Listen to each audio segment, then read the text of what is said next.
Okay, very excited to have a conversation with Cathi Durrell from Lavish Cards. We're going to talk about how to lavish your clients with service.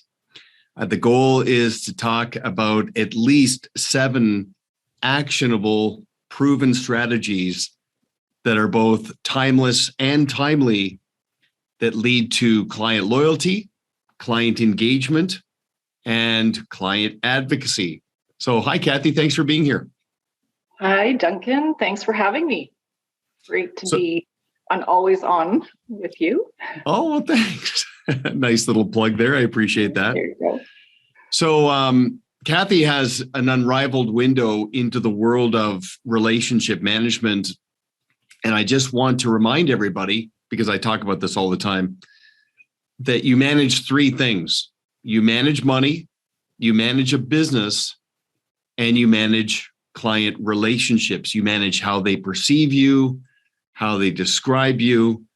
And I am absolutely convinced that using a proven strategy for thoughtful, tasteful greeting cards gives you the best bang for the buck, the highest ROI on both a qualitative and quantitative level. So, Cathi, you started this, what was it now, 10 years ago? Yeah, just a little bit over 10 years ago. And you know what, I think there was just something missing in business communications. The quality of product that you could get from, any supplier was like a sort of a cheap paper product. It just wasn't something that you would keep. It's something that, you would get and sort of pitch in the garbage or recycle. And so we thought long and hard about a product that would stay on the mantle, would, have some shelf life. We didn't want to put our time and effort and my husband's beautiful photography out there on, something that was just going to be discarded. So the cards that we came up with are beautiful scenics or close-ups or symbolic images that are hand-placed on beautiful archival paper. So lots of our clients actually let us know that their clients frame them after the fact. And oops, I'm sorry, I bumped my computer. And so, that was sort of our goal, was to get something out there that was beautiful and bespoke, spoke about a relationship in the quality, and just stayed as a reminder of that relationship on a mantle or on the refrigerator, the Louvre of people's kitchens.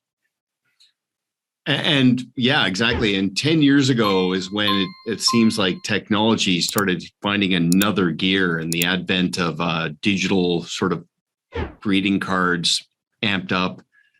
And so just the concept of revisiting high touch as a supplement to all the high tech elements of the client experience. And again, the results and feedback speaks for itself. We'll talk about that. But jumping into our checklist of 7 items. So we talk a lot about being a goals-based professional.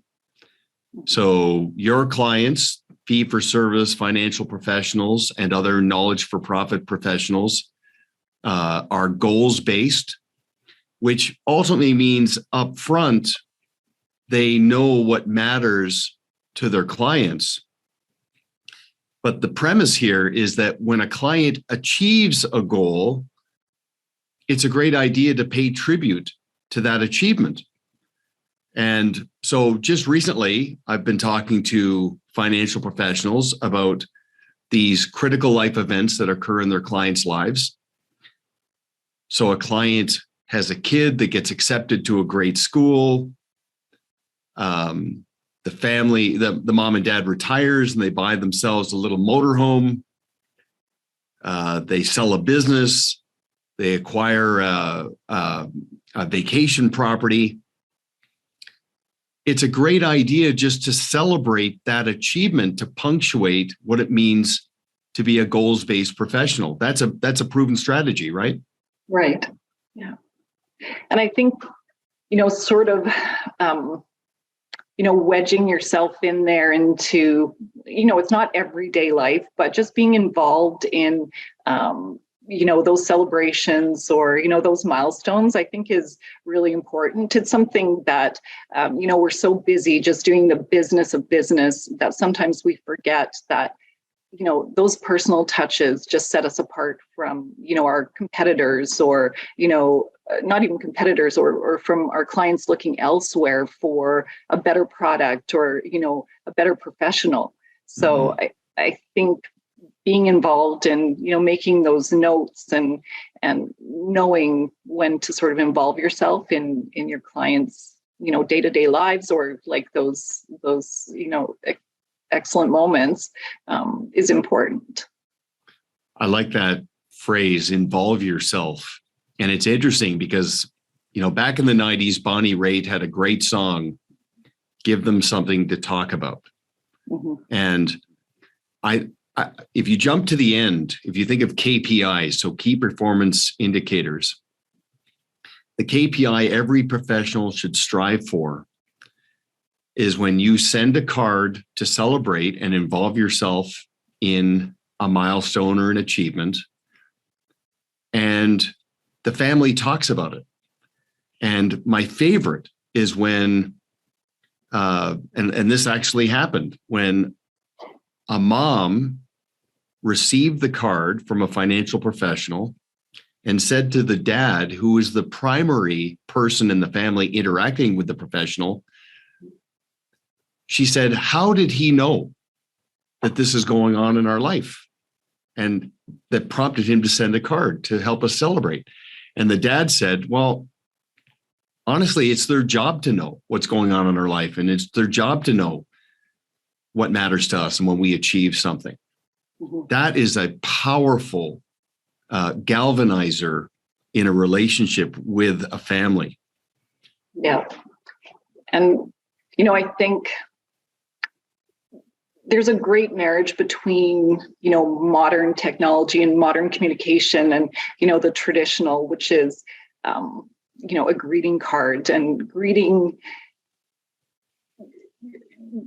is just a formal, it's you can greet people in person, you can greet people with handwritten notes or cards. And, when you marry a powerful image and powerful words together and present that to someone, it's almost like having the best one-sided conversation with someone and just saying the perfect thing and just leaving the microphone drop, right? It's like, wow, how did they know? And so that's what you're talking about is, involving yourself in just the right way. So that's why, that one-sided conversation and just letting people know, and you're happy for them or congratulations or,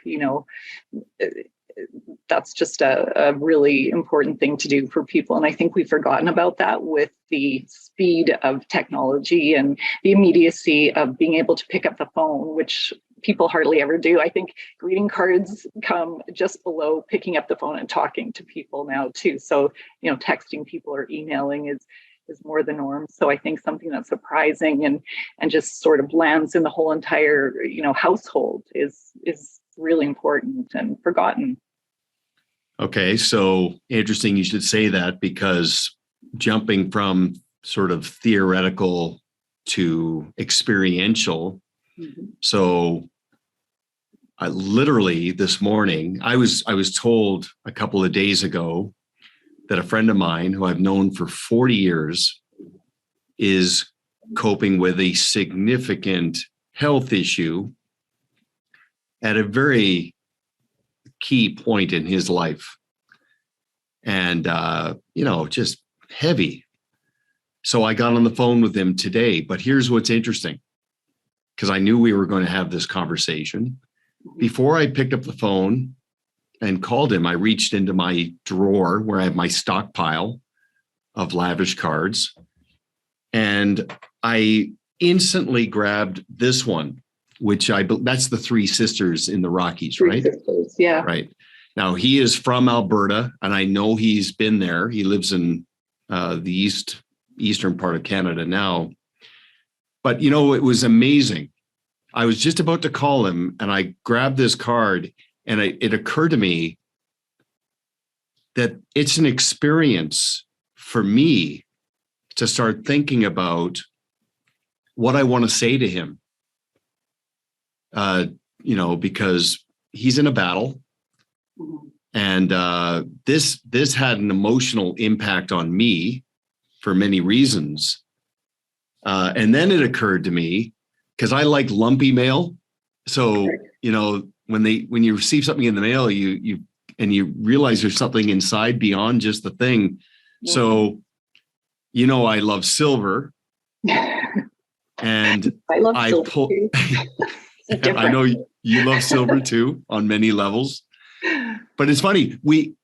I grabbed a coin because I was going to put it in here because we played some golf together, and I was jokingly saying this is probably too big for a golf marker because I can't wait to golf with him again. But here's the point. During the conversation, we were talking about silver linings that come out of tough periods in life. And anyway, the coin I grabbed, it says freedom on it. And I thought to myself, I can't wait to write something in that card that speaks to when he's liberated from this experience and on the other side of it all to enjoy his life and his family and everything he deserves because he's worked hard. He's just a great quality guy. So my point in bringing this up, not to get too sentimental, is just that it forces the sender to stop and slow down and think about things that matter. And I just know when this lands on his end, it's going to have a very meaningful impact. So where I'm going with this is we all in the practice management world talk about a standard of care. Okay. And so standard means it's your decorum. Care means you care and you care about what someone cares about. So where I'm going with this is the distinction between client service and a client experience. So client service is how you react during a moment of truth or an issue, a firefighting issue of some kind. You've got to deal with something. Client experience is what it means to be your client. And a lot of that is scheduled. And I know you have clients where you've told them, let's make sure important moments like birthdays and anniversaries and recurring events don't fall through the cracks because there's a pretty powerful ripple effect that comes from consistency that impacts branding.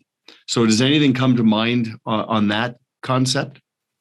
Well, Duncan, I think thanks for telling me that you were sending out that card because it made me think about, we usually send out greetings historically for, positive events and things like that. But, the last couple of years have sort of left us, with some really positive things, some really amazing things, and some, not so great things. And you know what? I think people just try to, it's human nature probably just to skip over those and forget them. But I think sometimes you have to lean into those situations that are a little bit uncomfortable and sort of try and figure out if you can put a positive spin on that. So, the words that you'll find, I'm sure, will be amazing for, your friend that you're sending the three sisters to. And, sometimes it's hard. It's hard to actually put that into words. And so I think that's great. I think with scheduling things too, birthdays are great. People, they don't expect birthday cards on their birthdays, not so much unless you're me and it's from my mom because I get birthday cards from her every year. But, I think you have to put it into action. So you can't, it's one of those ideas. It's sort of a creative idea that you marry with your business practice. And it's so exciting thinking, wow, I can, this is going to be great for my business. But then once you start thinking about it and doing it or think about doing it, it sort of gets, life moves at such a speed that unless we actually organize and say, we're going to do this and we're going to start out small, or we're going to start out big and we're just going to put it into practice, it gets lost. So I think that's why we got a great actionable calendar on our website. Our clients take little bits of it. They take the whole thing. Sometimes people just send out one card to all of their clients in a year just to reach out. And I like to call those campaigns. So it's a campaign where they send out, like, for Thanksgiving, for, Mother's Day for the mothers, Father's Day for the fathers. And that's the card they send. Or a surprise card for, here in Canada for Canada Day, Independence Day. We've just, gone through that campaign. A summer card, just touching base with people. It doesn't have to be for a specific event, like the birthday. Of course, we sell tons of birthday cards, and they're all beautiful and cheery, but I think sometimes, like, you digging into your drawer and finding a card that is blank that you can just write. And maybe I'm getting off topic because I do that. I'm chatty Cathi. It's really good to have that little tuck of cards so that when that thought comes into your mind, you are just writing that out and you're sending it off. Because if you have to go down to the gift store, find the perfect card, find a stamp, think about what you're going to write, that's an hour and a half of your day. And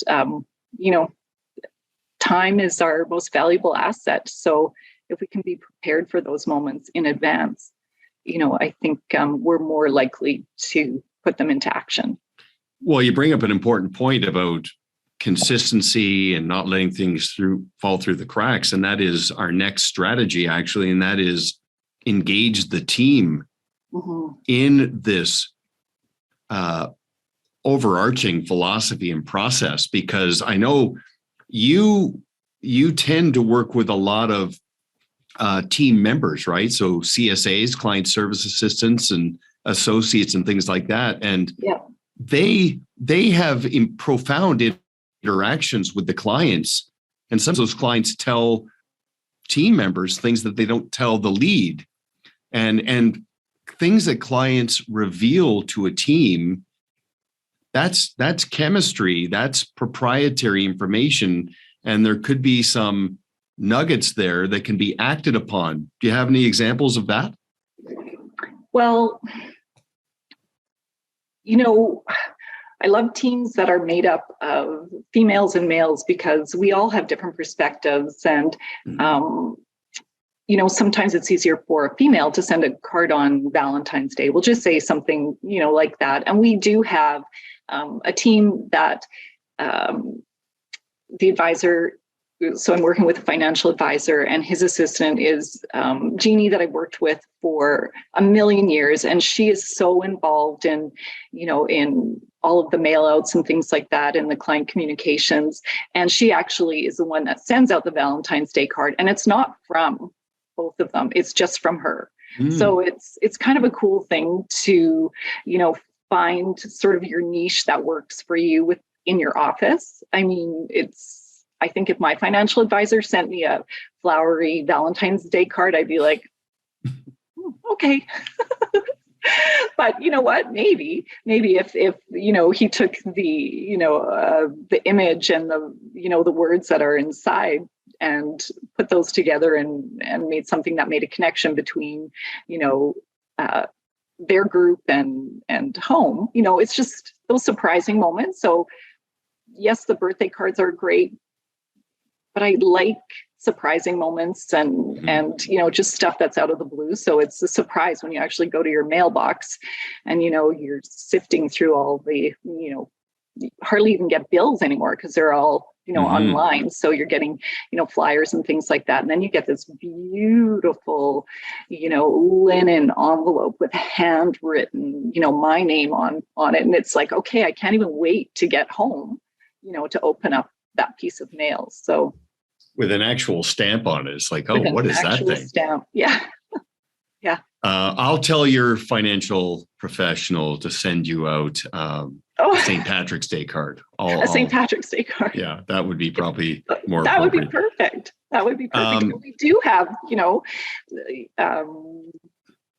I don't know if I can name names, but I've got, someone that has Shamrock in there. And of course, he's an Irish guy. And so he sends out his big campaign every year is the St. Patrick's Day card, just because his clients expect that from him. So he sort of found his niche, in that. He sends out a bunch of other cards too. And actually, I think it's his wife that does that mostly, but Well, I can't remember if it was you or maybe a client of yours who is telling me, because you can create sort of like 10 siloed kind of niche recurring holiday recognition, St. Patrick's Day or whatever those little things are that speak to a specific client. But somebody told me that they send out Valentine's Day cards to their clients that are widowed. Was that you, or was that a client of yours that told me that, I think? Yeah, I think it's one of our clients. And so he has, widowed, people. He also has military people, so he sends out on Veterans Day and things like that. Just thank you for your service. So he sort of has his spreadsheet, really. He's got a whole bunch of different things, and I wish I was that organized. Like, I applaud him. He's amazing. And I do love that. And once you start doing something like that, you can't sort of skip a beat with that. You have to keep going with that, or people go, where's my Valentine's Day card? So, it's conspicuous in the absence if it's then overlooked, because it's still a surprise, even if it's happened the third or fourth or fifth year in a row. But that's why it is called a best practice. It has to be reinforced by the team. It's got to be scheduled and part of the client experience, which brings up an interesting point, because I've been spending a lot of time recently talking to our clients about their evolution and their progression.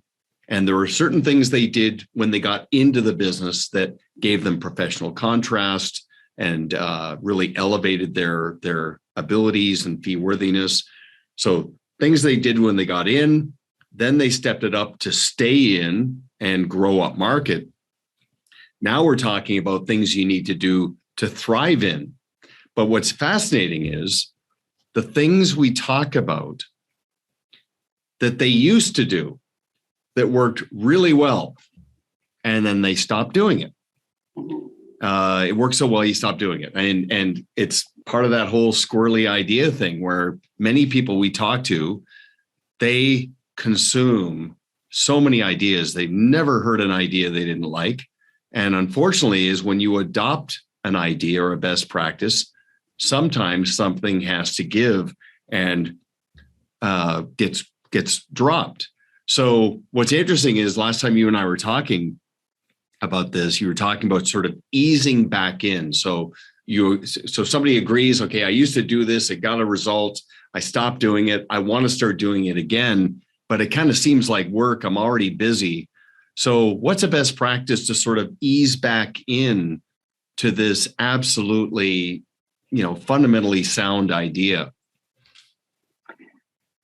I think you need to take a look at sort of where you can spend some time, sort of getting that going again. So, probably right now what we're doing, we have a Thanksgiving in July little promo going on. So I always send out to all my clients, okay, I know Thanksgiving's a long way away, the end of November for our US clients, and the 10th of, seems early this year, of October for our Canadians.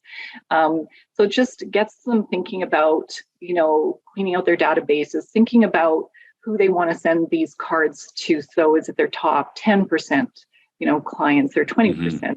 Are they going to do like everyone and just sort of see what happens? So sort of sending a campaign out. Birthdays are great, but birthdays are hard because you have to go weekly, monthly, and what if you've forgotten someone, you've sent, the partner of someone a birthday card and then you didn't send him a birthday card. And they're like, Mm. okay, that didn't work very well. Like, I'm not as important. So I think finding a balance, because, like I said, that creative process sort of gets left behind when, there's work that has to be done, right? So I think you can do, and you said squirrely stuff. So you want things that are out of the norm, Duncan. I thought of, a few things. Greeting cards came from, ancient Chinese and Egyptian civilization. So in the 1400s, that's when the first greeting cards were, gifted to, people. And they were always positive. So for Chinese, it was for New Year. That was their big, their big card sending or card giving, because there wasn't really postal service.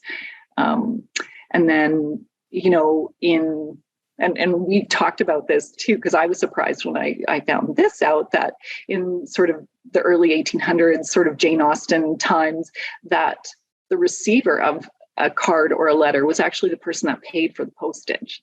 So it's kind of an interesting thing. And, regular post didn't happen until mid 1800s when, the first postage stamp came. And then it was like every holiday, everybody, because of, there was no telephone. So that was, everybody communicated with, written correspondence. So we've lost that a little bit, but I think there is, like I said, that marriage of modern, like Zoom, like we're doing right now.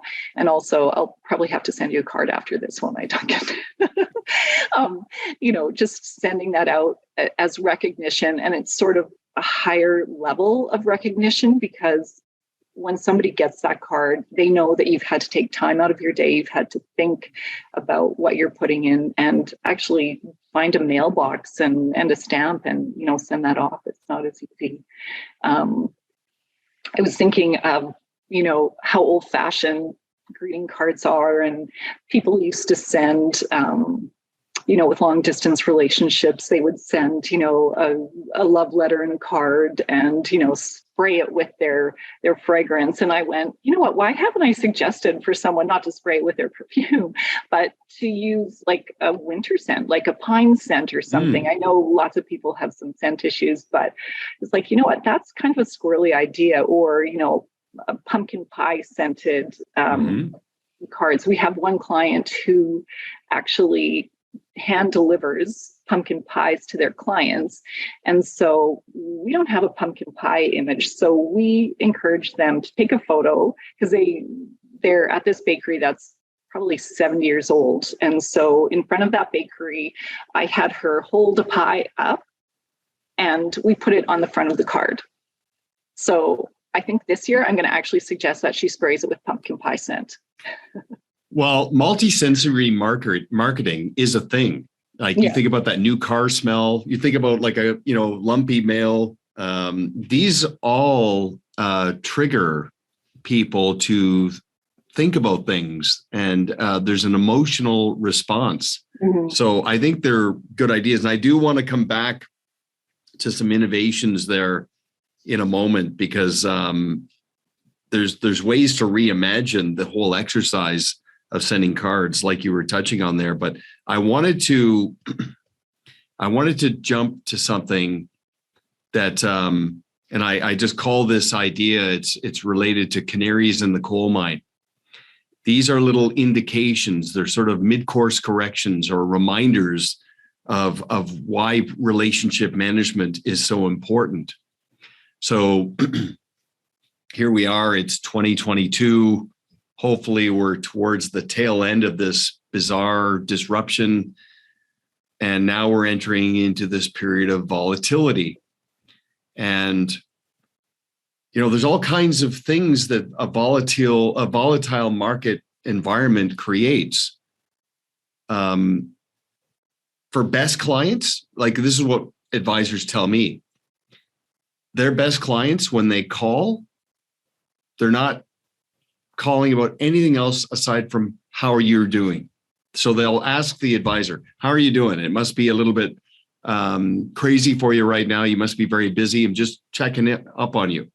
I mean, to have a client call and ask how you're doing is validating about the quality of that relationship. But then, of course, other clients hint at that, maybe there's some concern. We talk a lot about the fear and greed index. And ultimately, what that means in relationship management is your client's either feeling anticipation or apprehension for the future. And they might, conceal that a little bit. But there was one episode not long ago, an advisor told me that he had a client who, after incredibly extreme diligence, discipline, delayed gratification, he retired at the end of last year.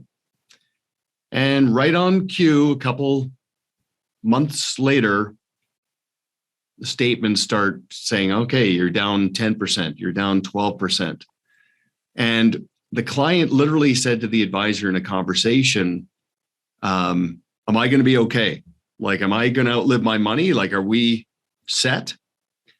And, the advisor, because he's very enlightened about the whole premise of relationship management, he deferred right to our very simple process, which was ECP. So empathy, context, and planning. So the empathy is he didn't jump to a response. He let the client be heard. And then they started talking about goals and the future. And it was just a very nice, pleasant exchange. Then he went to context. He talked about the 26 significant market disruptions that have happened in the last 100 years and how we're batting 1,000 and we always come out of them better than we went in eventually. But they're playing the long game, the long view. And then he went into planning. He didn't talk about how he's reacting. He talked about how they were prepared for what's going on. And he was telling me this, and I wish I would have said that it probably would have been a great idea to maybe send that client a card and say, hey, I really enjoyed the conversation, and you can call me anytime, and then just make a reference to something that's going on in his family or recreational life based on form, just to punctuate the relationship. So I just wanted to sort of throw it out there as do you see those little sort of impulsive reactions that people have to deal with some of these emotional elements like what we're in right now? Well, I think just having, your desk with a few, empty cards that you can write whatever in. But I also listened to that, Duncan, and I thought, what, maybe that advisor should have been proactive and sent out something positive when, and like I said, lean in instead of, just skipping over it and going, okay, I hope nobody calls me on this. And, this is the normal market cycle, because we all know it's, ups and downs and things like that. But it is uncomfortable. It's not comfortable to see, your legacy money or, even your retirement income sort of go down. Okay, we can't take as many vacations. So, sort of sending out something positive in advance might just, help people through that. I know with, my most important relationships, I take those people for granted, right? So it's like, okay, yeah, we're all good. We're all good. Nothing's, and the relationships I work hardest on are the ones that aren't so easy, right? That, always have, there's always back and forth, or I don't know what that person's thinking, so I better buy them flowers, or, this or that. So it's the same sort of thing, I think, here where, this is an unusual situation that, of what's going on in the markets right now and what happened with them. But, to be proactive just sort of puts people's minds at ease. Well, and you bring up a good point, because, there are a lot of people that either play defense or they disappear when things get sketchy, which is obviously why we tell the people we work with to just be incredibly proactive and be the fountain of optimism and the voice of reason, and add that human touch. And in advance or after a conversation, it definitely will be well received, especially because it's something they can hold in their hands. The other canary in the coal mine I wanted to bring up, and this is something that I'm hearing more and more often, especially because of the disruption, is clients brushing off meetings, even if it's virtual. So you get a client who says, hey, our upcoming meeting, it's all good. I trust you. I'm busy, whatever you think. And there are a lot of people that will hear that and say, oh, that's cool. They trust me. And I'm like, that's not cool. The moment a client tells you they don't see the merit in getting together with you in person or virtually, that's where the amnesia and the loyalty fatigue and the drift starts to occur. And now the relationship is at risk. So for a long time, we've been talking about rebranding review meetings as strategy and tactical meetings, where it's part of our process. We invest the past into the future. It's agenda driven. It's not a rehash of something that's already happened. It's more directional. It's not transactional. And it's a key part of the process.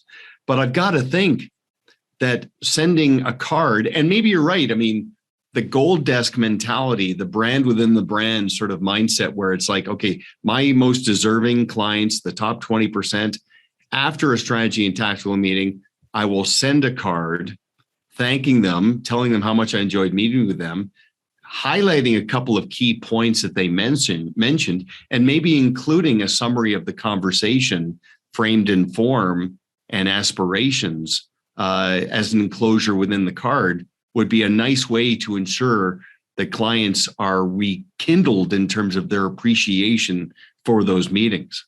Mm-hmm. Yeah, no, I absolutely agree. I think, like you said, that multisensory, so you listened, you watched, and then you get something in the mail. Something came to mind when you were talking, where I'm going back about lumpy mail, but this is about meetings too. So I have a really great advisor, and she said, Cathi, do you have a teacup? And I'm like, sending out a teacup? No, we don't photograph teacups, right? We photograph birthday cakes that people ask us and things like that. But a teacup, why would you want a teacup? So her idea was to send out lumpy mail with a teacup card, just with some 2 tea bags in it, and just inviting them to sit down, relax, and just have a, just a phone meeting or a Zoom meeting over a cup of tea. So instead of, formalizing it in an office, which I think people have learned that they don't necessarily have to get together like that always, that, you can do it from the comfort of your own home. And I just thought, wow, how creative was that? Like, to put that and touch their clients with something like that, going, well, that's a really cool idea. And, maybe some people did it and maybe some people didn't, but it was just another way to connect and try and get that meeting going. Well, and attention getting, right? Like it wakes, it rejuvenates and wakes people up, like, because it's unexpected. And right. I love that idea. Do they patent that idea, or do they allow you to suggest that to others to use? Well, it's out there now, isn't it? There you go. We can edit this if you get in trouble. Yeah, it's not patented. It's all good. I'm sure I'll tell her. I'll give her a call too. Maybe I'll send her a card. A couple more things on this theme of the canaries in the coal mine. On the positive side, I love hearing stories about when somebody gets a massive referral, like a big introduction, especially when it's the first time somebody gets an introduction from a client. So they literally convert from client to advocate. And it's a big, big deal. It needs to be celebrated. And so the reaction there is a call and a card, right? So a phone call, and you call up and you say, thanks for the introduction. It's never thanks for the referral. Thanks for the introduction. You talk about the conversation, and then you ask the question, you say, what did you say? Because when I met your business partner, I couldn't believe how bought in and engaged and predisposed he was. Obviously a great guy. What did you say? Like what happened when you made that introduction? How did you describe me? And the client says, the advocate now says, what did I say? I said that you're a goals-based professional. You're very consistent. You always use an agenda. And then I said, if anything were to happen to me, the second or third call my wife would make would probably be to you. And then I said, it's absolutely non-optional. You have to talk to my financial planner. And I'm like, wow. I mean, could you ask? I mean, the persuasive impact of that messaging coupled with the, trust from the messenger is so incredibly powerful. But then to send a card after that call, sort of echoing how much I appreciate the introduction and then making a reference and just the concept of receiving the card just validates that professionalism and that standard of care. I think it's absolutely an essential best practice. It's interesting. Another canary in the coal mine is when somebody loses a client out of the blue. And I get this call every now and again. They tell me I just lost a client I've had for 12 years, significant client. And I say to them, I said, let me guess, you never saw that coming. No, I thought everything was fine. Last time we talked, everything was great. There was no indication that there was any fracture or that they were at risk. And I said, okay, so you need to call them up and tell them you respect their decision. And then in the spirit of having this serve us, not hurt us, we want to raise the bar. So tell me, why did you leave? And it's usually something like, well, it's nothing personal. I just felt it was time for a change. That's loyalty fatigue. Then the second question is, what did your new provider propose that prompted you to make this decision?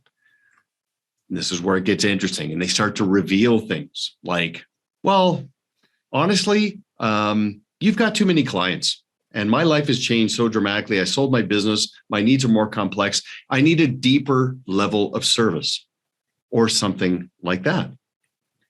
So it's like this wake up call that maybe some things I've been thinking about doing, I actually should take action on. And then send a card, just basically saying, I really appreciate you opening up and sharing that with me. I'm hoping we can stay in touch and I can show you the things that we're doing as a team to elevate the client experience, just keeping the door open. Mm-hmm. And then telling existing clients, not that you lost a client, but telling them that we're very excited about things that we're stepping up on. These are relationship management actions, even that are originating from things that weren't so great, that can actually provide a silver lining and prompt someone to raise the bar. So again, all these little opportunities, I think the knee-jerk reaction is whenever something meaningful happens in someone's life or that impacts a relationship, the consideration should be have a phone call, send a card, pay tribute to what happened, and let them know how it's going to reflect going forward. Next idea I wanted to talk to you about, Cathi, was the concept of symbols and branding.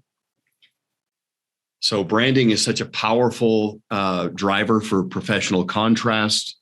And I know you have an array of cards that symbolize not what a financial professional does for a living, but symbolizes what their value does in a client's life and what that does for them as it relates to their aspirations. So the concept of directional value, trajectory. So you've got images of bridges, right? Because we build the bridge to someone's financial goals, or they build the bridge as they cross it in real time. And other ideas. What other ideas do you have there on symbols and branding? Well, I love, and I think of this with bridges too, you're on a journey, your life is a journey. So if you're bringing this person along or you're with them on their journey, it's, the power of that image and, positive words or words of reinforcing that idea are really important. People don't think about, they don't think about that all the time. And branding is, we have clients that send us photos of something that they see every day. So maybe we don't have the bridge they want, or we can't be in Kansas at sunrise, at that perfect little spot that everybody knows. So we allow our clients to sort of brand with us. So they will take that image and we'll put it on a card for them. So they will use that card for, lots of their client correspondence. So, just like those, maybe not birthdays, but, they'll just have that tuck of cards with that brand in, and we'll come up with words with them that sort of speak about them and what their relationship means with their clients. We have lots of them on our website too. So we have lots of things, it's hard to find words sometimes. So just looking at some words and some different verbiage and things like that allows people to go, oh yeah, that's what I like to say to someone. Let's switch it around a little bit to sound like it's more from me and my words. So I love sort of marrying an image with somebody's words that, sound like they're coming from them. So that's what we try and talk to our clients. It's not an easy process because, you're sending things out to so many people and you still want to sound professional and you want to send the right image. But I think that, like sailboats and, like a lighthouse, which is, a beacon of strength and, finding a way home or, lighting your way on a journey and making sure things don't crash. Are you allowed to say crash on right now? But, I think when people embrace that and they put the right sentiment on the inside of that card, it's really powerful. Navigational instruments are another, popular one, roadways, pathways, journeys. And it's subtle, right? And it's not promissory on performance or an outcome, but it's just this very understated feel, like, how I feel about the swan, right? So sleep well at night. So if I'm a client of a financial professional and I trust the people, the practice, and the process, it helps me sleep well at night. It liberates me to go live my life. I mean, that's what the financial professional's value does, right? The concept, like you're saying, of the sailboat out in the ocean, beautiful sunset, right? It's not the wind, it's the set of the sail. It's not things out of our control that we fixate on. We fixate on what matters and what we can control. This is very subtle in its symbolic value. And of course, as a companion to the cards, wall decor that symbolizes someone's value. The future pacing and directional appreciation for value is engineered through branding and communication. I do want to wrap up with the topic of innovations, because your concept about being in Kansas for sunset. So you have clients that will take pictures and then they'll outsource to you. Outsourcing is such a big part of this, right? We outsource our podcasts. We outsource so much ourselves. Mm-hmm. A client can outsource card fulfillment. So if they take a picture that they really like of an event or an image, a symbol, they can outsource the fulfillment of taking that image, mounting it on the card, and having that turned around so they don't have to get bogged down in all that. Right. Yeah. You know what? We all have these amazing phones that take fantastic photos. And you know what? We sit there and look at them and show people, and, it's our everyday lives or it's spectacular moments and things like that. So we encourage people to send us, an important photo or something that, is in their area or might be important to their clients, or, just impart that image that here's where we spent our, summer holidays and we do a little write up, and, we can have the artist sign, or, the person that's sending it out, their signature is under, so that their clients can read on the back, oh, this was taken in Yellowstone Park and on our summer vacation, that sort of thing. So it adds that connection. So you're not just getting into your client's life, but they're actually getting into your life too. I had a guy, and I wish I could go on his drive home with him. He's in Texas, in rural Texas, and he drives by this field every single day. And so it's this beautiful, beautiful field you can see forever. And there was big, huge, white, fluffy clouds, almost a beautiful blue sky, green field, and these great cows there. And so he came up with, he sent us his phone and goes, can you do anything with it, with his, Texas drawl?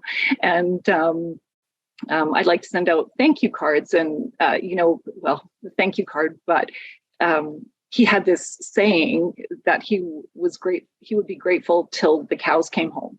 So that's what we put on the inside of his card, and it sort of sounded like him, right? And that was a really fun one to be able to create with him. So it was completely different. I get ideas from my clients all the time. There's so many ideas out there, but you have to be able to get to the other side of sending them. So the ideas come, but to actually get that down into a product and send it out and use it, because your time is so valuable. Sometimes that's not always the best use of time.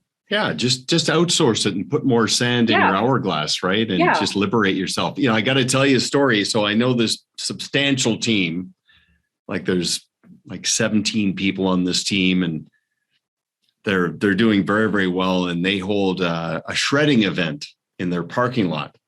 So they rent a big mobile shredder. They have a barbecue, lemonade, the whole team's there, and they invite clients to bring their boxes of stuff they just want to get rid of and shred, old documents and things like that. Have a hot dog or hamburger and some lemonade, and bring family members. And, there are clients who bring kids and brothers, and everybody's got a box of stuff that gets thrown in the truck. But they take a picture of whatever family members are there with the team by the shredding truck, and then they send that as the thank you card. Great to see you. And like, that's just such a powerful idea. And, again, some people would say, oh, greeting cards, what's the big deal? I mean, I'm telling you, it's the more technology creeps into our lives, the more the human touch stands out and matters. Which, by the way, I want to wrap up with a call to action. So you've got your actionable calendar on your website. You've got some really great proven strategies and ideas about branding, but also now is the time to start thinking about sending out clients and getting organized to send out clients Thanksgiving cards to say, thanks for a great relationship.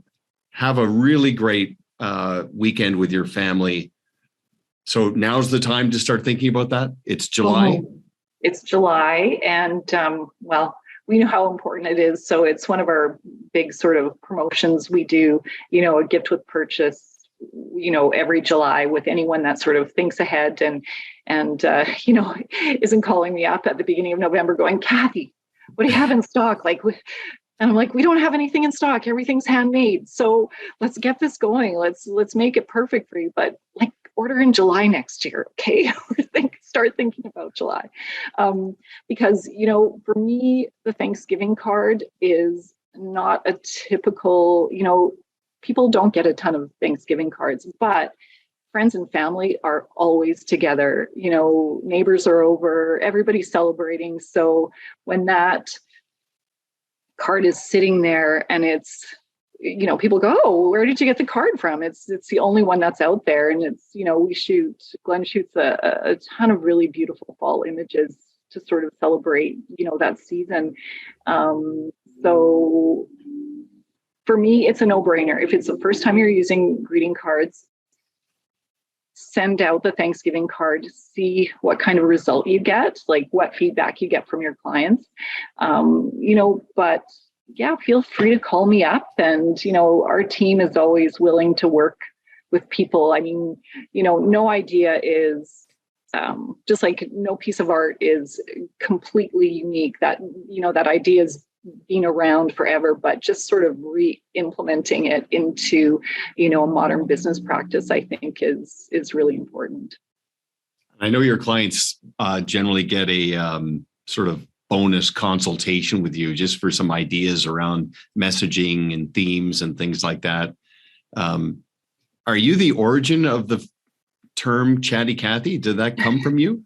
No, I actually got a little Chatty Cathi doll that was probably half life size for Christmas when I was maybe 2. So no, it wasn't me. But, even if people come to me with ideas, I'm like, oh yeah, that sounds really good. Hey, think about it this way. Sometimes I switch it around for them and they're like, oh yeah. And it's not an idea that is an original from me, but it's from years of, seeing what works best, knowing, when you have to send a piece of mail out so that it arrives on somebody's birthday, or, reading about, knowing how long it takes our packages to get to you, how long it takes to handwrite something. So sometimes, we have clients that send out 1,500 cards in one campaign. There's no possible way. Well, there is a possible way, but they have to take, a month off to write original messages to people. So we try to come up with something that is we want them to be able to send those cards. We don't want at the end of a campaign for you to go, wow, I've got 40 cards left over that I never used. I should have only ordered, 100 or something like that. So try to save you time by doing as much as we can for you and coming up with those ideas that will be, the best bang for your buck. So net client, you'll own the mantle because your cards will be the nicest cards your clients receive. They'll have impact and shelf life.